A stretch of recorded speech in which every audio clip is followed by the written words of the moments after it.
আল্লাহ রাব্বুল আলামিন কেন মানুষের কাছে এত দান সৎকার প্রত্যাশা করেন? আল্লাহ রাব্বুল আলামিন কি গরিব হয়ে গেছেন? কাফেরদের এই ভ্রান্ত দাবির প্রতি উত্তর ইনশাআল্লাহ আজকে তাফসিরে ফুটে উঠবে।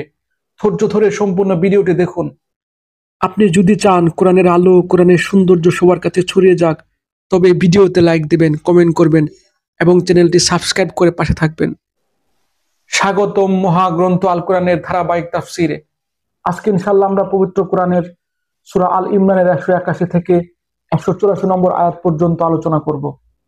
এই আয়াতগুলোতে মহান আল্লাহ রাব্বুল আলামিন বলেন, لقد سمع الله قول الذين قالوا إن الله فقير ونحن أغنياء سنكتب ما قاتلوا وقتلهم الأنبياء بغير حق ونقول ذوقوا عذاب الحريق।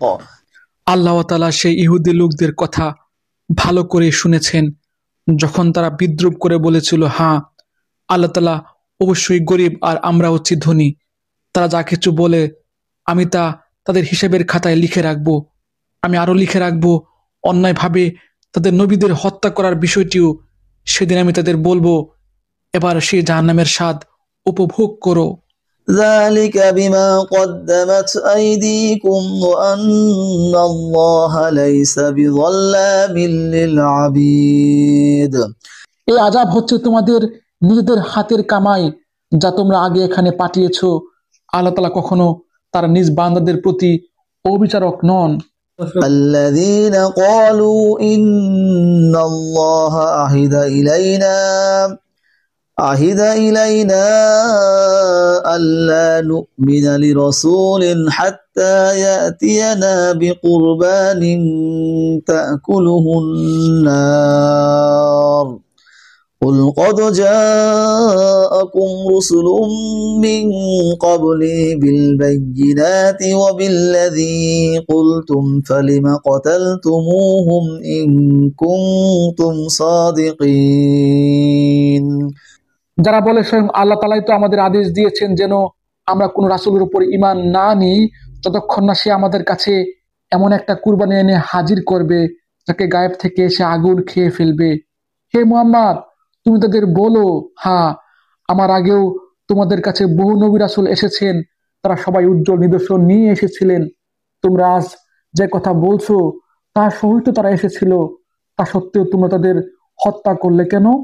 আর যদি তোমরা এতই সত্যবাদী হও তাহলে কেন এসব আচরণ করলে? فإن كذبوك فقد كذب رسل من قبلك جاءوا بالبينات والزبر والكتاب المنير। হে মুহাম্মদ, এরা যদি তোমাকে অস্বীকার করে তাহলে এ নিয়ে তুমি উদ্বিগ্ন হও না, কারণ তোমার আগেও এমন বহু নবী রাসূল নবুয়তের সুস্পষ্ট দলিল প্রমাণ ও আল্লাহর কাছ থেকে নাজিল করা হেদায়েতের দীপ্তমান গ্রন্থমালা নিয়ে এসেছিল, তাদেরও এমনি ভাবে অস্বীকার করা হয়েছিল। আলহামদুলিল্লাহ, চমৎকার 4টি আয়াত তাফসিরে ফাথুল মাজিদে রয়েছে, যেখানে হযরত আব্দুল্লাহ ইবনে আব্বাস রাদিয়াল্লাহু আনহু বলেন, যখন আল্লাহ রাব্বুল আলামিন সূরা বাকরা 245 নম্বর আয়াতে মুসলমানদের জানিয়ে দিলেন যে যে ব্যক্তি আল্লাহকে কর্জে হাসানা দেবে অর্থাৎ অসহায় মানুষদের সাহায্য করবে, সেই সাহায্যকারীকে কিয়ামতের মাঠে অনেক গুণ আল্লাহ রাব্বুল আলামিন বাড়িয়ে দিবেন। তখন আল্লাহ রাব্বুল আলামিনের এই কথা শুনে ইহুদিরা বলতে লাগলো, হে মুহাম্মদ, তোমার রব তো ফকির হয়ে গেছেন, গরিব হয়ে গেছেন, তিনি তার বান্দাদের কাছে ঋণ চান। তাদের এই প্রতি উত্তরেই আলোচ্য আয়াতগুলো অবতীর্ণ হয়, যেখানে আল্লাহ রাব্বুল আলামিন বলেন তার শানে বেয়াদবিমূলক এমন উক্তি এবং তাদের পূর্বপুরুষদের মাধ্যমে অন্যায়ভাবে নবী রাসূলদের হত্যা, আল্লাহর জন্য পশু কুরবানি নিয়ে আজে বাজে কথাবার্তা ইত্যাদি যাবতীয় পাপ আল্লাহ রাব্বুল আলামিন লিপিবদ্ধ করে রাখছেন। পরকালে এসব অপকর্মের জন্য আল্লাহ তাআলা তাদেরকে কঠিন জাহান্নামে নিক্ষেপ করবেন। আসলে বোকা মানুষগুলো বুঝে না মহাবিশ্বের সবকিছুর মালিক আল্লাহ রাব্বুল আলামিন।